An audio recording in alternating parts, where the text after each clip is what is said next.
Voilà, nous sommes de retour sur le plateau de Midi chez nous. Le sujet du jour, la calomnie, un poison pour l'entreprise. Nous sommes, je le rappelle, en compagnie de Monsieur Serge Taïba. Alors, on en était où exactement? On a parlé des répercussions, C'est hein. ça, Je sur me retrouve dans mes idées, les sur les différents différents acteurs. acteurs, sur les différents acteurs. Donc, sur le calomniateur, on en Bien était sûr. sur le calomniateur. Oui, oui, sur le Le calomniateur, bien calomnier sûr. d'abord. On a parlé d'abord de la victime, du Mhm, calomnier. On a parlé maintenant, là, on vient de parler du calomniateur. mhm. Et certainement, on abordera l'élément sur celui qui est le récepteur de la Tout à calomnie. fait, tout à fait. Lui aussi, il souffre dans l'histoire. Oh, oui, oui, quand même, hein, il y a des répercussions sur lui, sur Mhm, sa personne et même sur sa vie.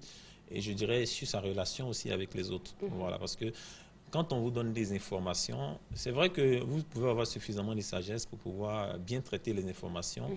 mais si vous vous laissez acculer, si vous vous laissez, je dirais, euh, euh, influencer régulièrement par des mauvaises informations, ça va finir par vous avoir. Vous voyez, par exemple, on m'a dit que, je ne sais pas, je n'ai pas fait enfin, des études scientifiques sur les roches, tout ça, mais on me dit que de l'eau, quand tu prends de l'eau, et que régulièrement, même si c'est une goutte qui tombe Mhm, régulièrement sur une roche, ça finit par briser la roche. mhm. C'est ça, non? C'est clair. Voilà. Donc, je Mhm, veux dire, quelque chose qui vient, même si vous avez suffisamment de consistance comme le rocher ou le roc, et au fur et à mesure que ça vous touchera, ça vous touchera, ça vous touchera, ça va finir par vous affecter.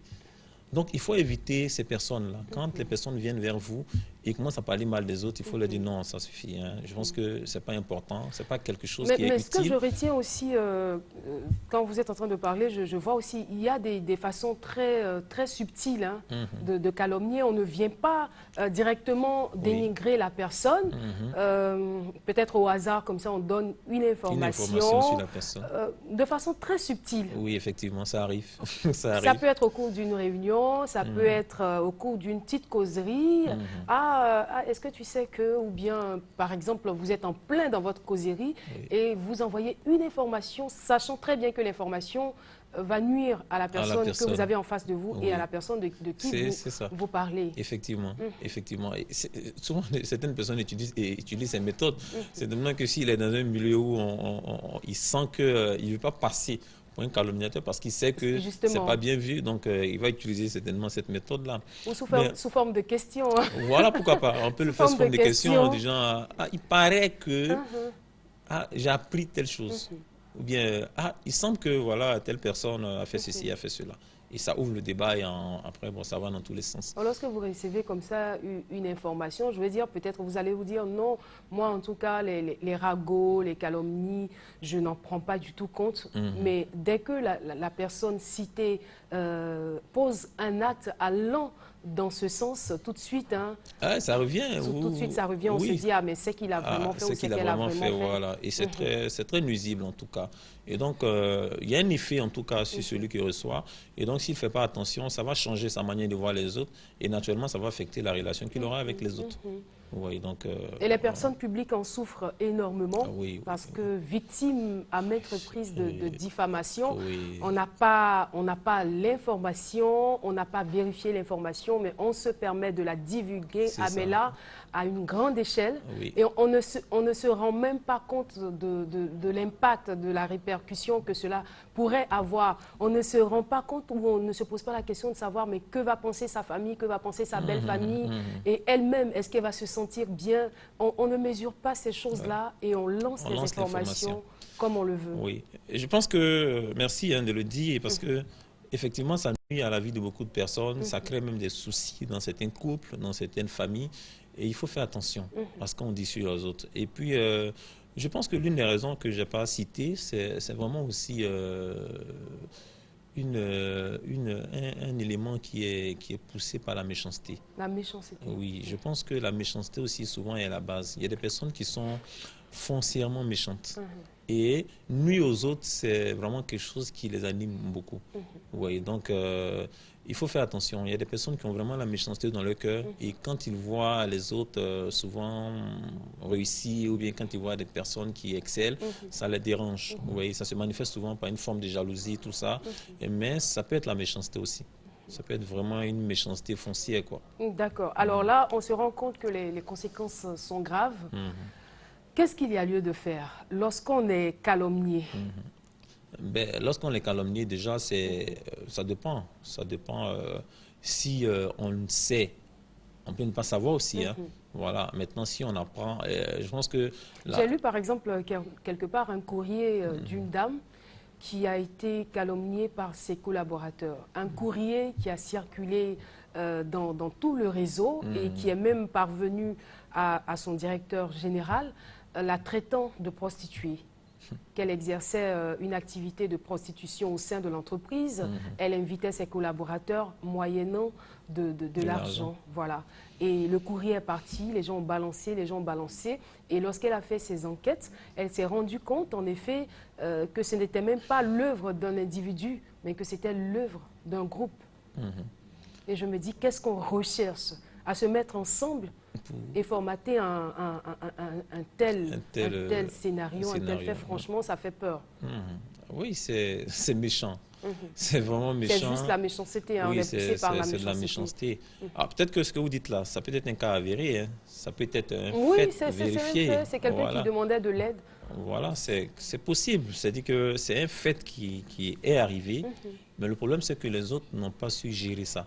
Ouais, ils se sont dit, comme elle a fait, il faut en parler. Mais elle ne reconnaît pas les faits.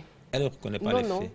Bon, elle trouve qu'elle a été diffamée, elle trouve qu'elle a été calomniée. Voilà. Et elle s'en plaint. Elle veut savoir la démarche à suivre. Généralement, quand c'est comme ça, parce que là, c'est grave. Comme on l'a dit, il y a plusieurs degrés. Il y a peut-être des petites critiques, des informations, on peut passer là-dessus, mais bof, moi je n'en tiens pas compte, mais jusqu'à ce point, à salir sa réputation, son honneur qui est bafoué, je veux dire, là, qu'est-ce qu'il y a lieu de faire? Non, elle peut même avoir recours à la justice, il n'y a aucun problème. Elle peut aller jusqu'à la justice. Oui, c'est de la diffamation. Est-ce que dans un premier temps, il ne serait pas bien de voir peut-être le directeur des ressources humaines ou le chef de personnel? Non, mais quand ça atteint un degré, moi je conseille voilà, d'avoir recours à la justice pour que justice soit faite, parce que ces choses-là, c'est dangereux pour la vie d'une personne. Donc, si quelqu'un va jusqu'à ce point-là, il faut avoir recours à la justice simplement.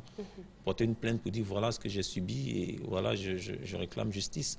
Maintenant, ça peut être à des échelles un peu moindres. Dans ce cas-là, maintenant, ça peut se régler entre hommes. Voilà, l'approcher pour dire mais pourquoi est-ce que tu as fait cela? Généralement, quand c'est comme ça, tout de suite, on rentre dans tous ces états, on veut faire des bagarres, on veut faire des histoires, mais ce n'est pas forcément la bonne attitude. Ce n'est pas forcément la bonne attitude parce que ne vous laissez pas aussi déterminer par ce qu'on dit de vous. On peut dire des choses de vous, mais vous n'êtes pas forcément ce qu'on dit de vous. Donc, quand vous connaissez réellement votre identité, vous ne réagissez pas en fonction de ce qu'on dit de vous. Quand vous avez la possibilité de répondre, vous répondez. Quand vous avez la possibilité de pouvoir donner la vraie version, vous le faites, mais pas jusqu'à penser. Non, parce que là encore, c'est un complexe encore qui vous anime. C'est comme si vous ne connaissez pas réellement votre identité. C'est comme on vous dit... Donc vous conseillez par exemple de ne pas répondre à toutes les diffamations parce que ce serait descendre dans la poubelle. Voilà, effectivement, il ne faut pas répondre au coup du pied de l'âne, c'est ce qu'on dit. Voilà. C'est comme quand je vous dis, Madame Da Silva, si vous êtes femme, touchez-moi. Non, il y a un problème. Et là, tout de suite, et voilà, vous réagissez. Donc, ça veut dire que vous n'êtes même pas sûr que vous êtes femme. Donc, franchement, il ne faut pas forcément répondre à c'est vrai que l'exemple, il n'est pas très intéressant, mais bon, on le dit, c'est des choses qui arrivent. Oui, voilà. Et imaginez que peut-être qu'on vous traite de prostituée. Non, pas moi. Non, pas vous, je ne dis pas vous. Je prends l'exemple d'une femme qu'on traite de prostituée dans la ville comme ça, et vous savez que vous ne faites même pas ça. Au contraire, ça doit vous faire même rire. Vous voyez, maintenant, si c'est quelque chose qui affecte votre carrière ou votre réputation, vous pouvez réagir.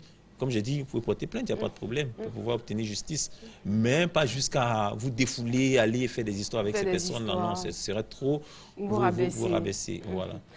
Monsieur Taïgba, nous sommes au thème de notre entretien. Alors, qu'est-ce qu'on retient? Déjà que la calomnie n'est pas une bonne chose. Ce n'est pas une bonne chose pour une entreprise qui veut aller loin, qui veut produire des résultats en tout cas significatifs. Donc, le chef qui est le leader de l'entreprise doit veiller à ce qu'il y ait de bonnes relations entre les employés de l'entreprise. Donc, il doit veiller à ça. Pourquoi pas même éduquer les employés sur le sujet pour que ça se soit évité au maximum dans le fonctionnement de l'entreprise. Et donc, dans la relation humaine de tous les jours aussi, il faut éviter au maximum, que ce soit en tant que calomniateur, que ce soit en tant que, bon, bien sûr, le calomnie, il n'y a pas de problème, lui, il n'est pas acteur, je dirais, direct de l'affaire, mais en tant que celui qui reçoit, voilà, en tant que celui qui reçoit, il faut éviter les personnes qui calomnient. Quand vous rencontrez des gens comme ça, il faut les remettre à leur place tout de suite. Il faut les stopper. Voilà, il faut les stopper. Mon mentor, il appelle ça le vent du Nord. C'est-à-dire, il faut pouvoir faire la mine qu'il faut pour dire à la personne que je ne suis pas avec toi dans ce que tu es en train de faire. Voilà, donc éviter au maximum et aller de l'avant. Voilà. D'accord. Merci beaucoup, Monsieur Serge Taïba, d'être venu sur notre plateau. Alors, on va se revoir, Oui. mais pas maintenant. Oui, pas maintenant parce que je vais prendre une petite pause quand même. Voilà, et je crois que les téléspectateurs ne me verront pas pendant un moment, le temps de... Vous allez leur manquer. Hein. Enfin, j'espère pas. Mais bon, j'ai envie de dire, on est ensemble. C'était un plaisir, en tout cas, tous ces moments-là, et je reviendrai. Et nous, on vous dit merci pour tous ces sujets édifiants que vous nous avez proposés, pour tous ces échanges qu'on a eus. Ça fait du bien à beaucoup de personnes qui ont appelé de partout, dans le monde. Et on a eu la preuve qu'on est véritablement suivis. Voilà. En tout cas, merci encore. Numéro de téléphone avant de partir 09 15 58 79. 09 15 58 79. D'accord. Merci encore et excellente journée à vous. Et merci à vous aussi. Voilà, nous, on poursuit cette émission. Mesdames et messieurs, nous avons parlé de la calomnie qui est un véritable poison pour l'entreprise. Si vous êtes calomnié, il ne faudrait pas que cela vous affecte. Trouvez la force de vous relever et de pouvoir avancer. Avancer, c'est avec Claire Bailly. On se retrouve pour la suite.